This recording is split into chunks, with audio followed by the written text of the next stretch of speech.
επόμενοι παίκτες, ο Γιώργος Γρανιώτης και ο Κώστας Αναγνωστόπουλος. 3, 2, 1.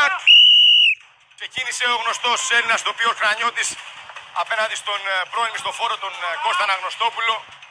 Δύο δυνατοί παίκτες του Survivor που έχουν φτάσει μέχρι εδώ και όπως λένε και οι ίδιοι και δεν χρειάζεται καν να το πούνε, είναι εμφανές, θέλουν να φτάσουν μέχρι το τέλος.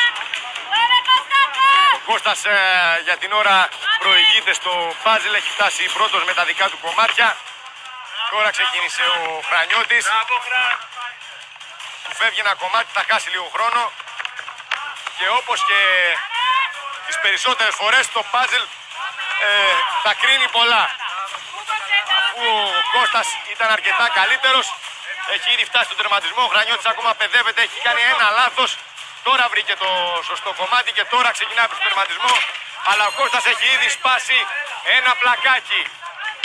Παραλίγο να σπάσει και ένα δεύτερο, στο δοκάρι πήγε η καρύδα του.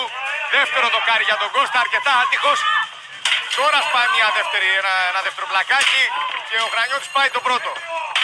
Τρίτο πλακάκι για τον Κώστα, δεύτερο για τον Γρανιώτη. Τέταρτο για τον Κώστα, τρίτο για τον Γρανιώτη. Ο Κώστας πρέπει να μαζέψει όμως τις καρύδες του.